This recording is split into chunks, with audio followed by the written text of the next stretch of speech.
We live at a moment in the history of the so-called advanced nations when many of the values that have for centuries defined our societies are no longer widely shared.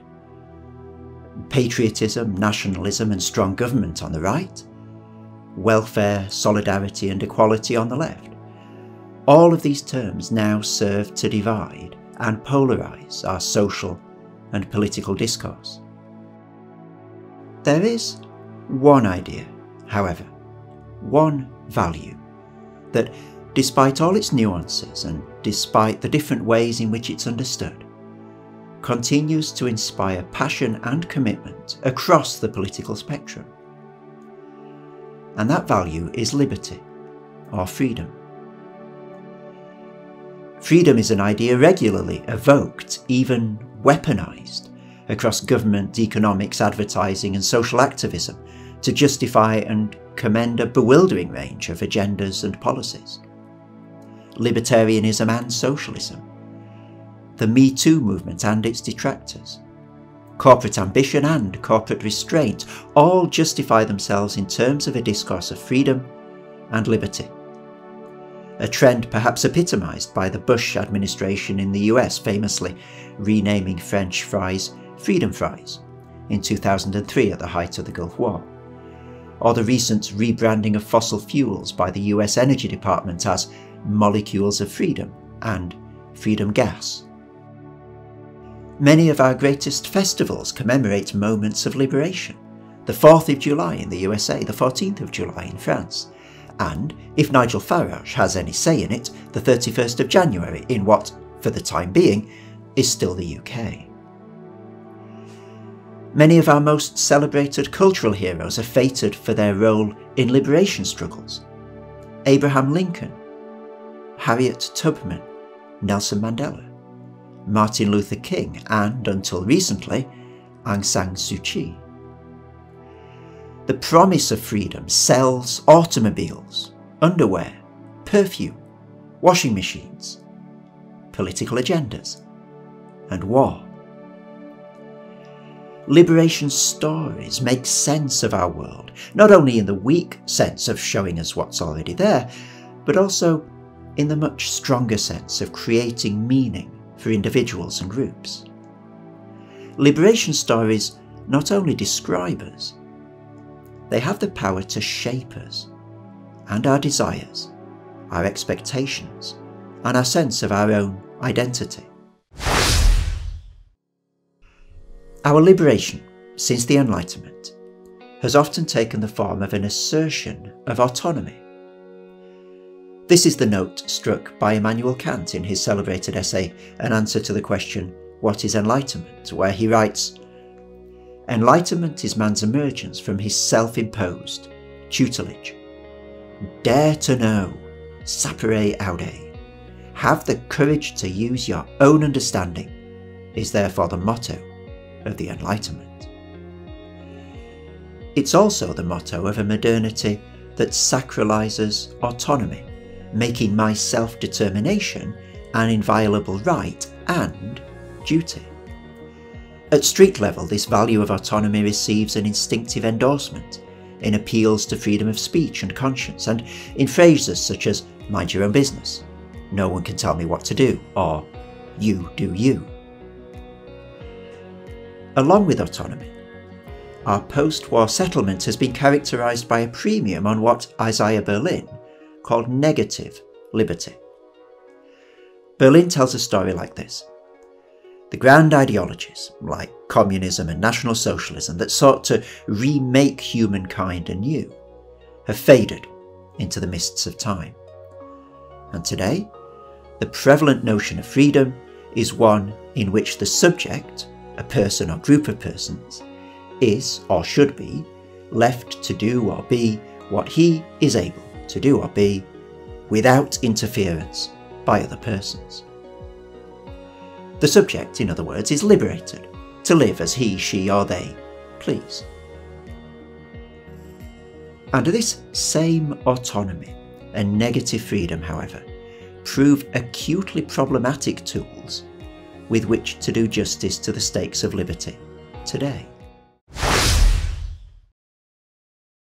As it emerged from royal absolutism in the late 18th and early 19th centuries, liberal democracy came to name a system of government in which law-abiding citizens are afforded a degree of freedom from the coercive state, and in which the regulated market is permitted a measure of economic freedom from direct top-down control, which perversely resulted in a situation in which the freedom of capital is sacrosanct, while democratic and social institutions, as well as the environment, are rendered disposable, except insofar as they can be profitably marketised.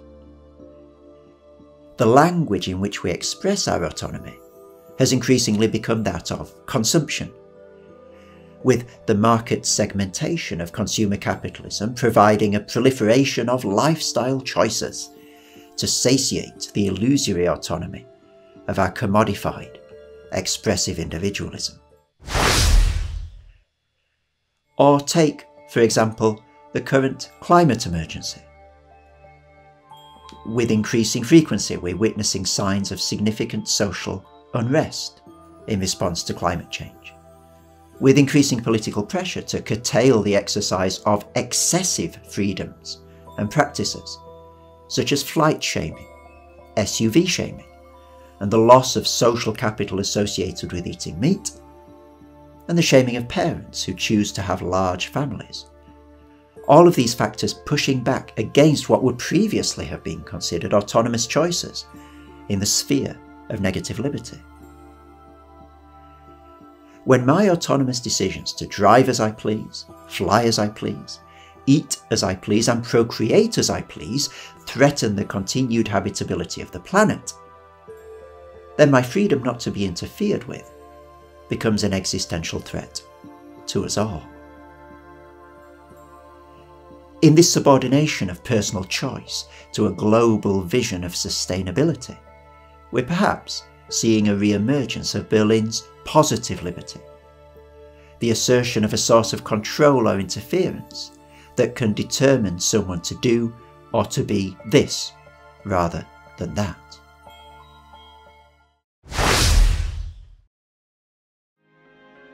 Or consider how the Fourth Industrial Revolution, with its rapid developments in big data, artificial intelligence, and the possibilities of human enhancement, is making possible new modes of governance and changing the balance of power between individuals, corporations, and the state.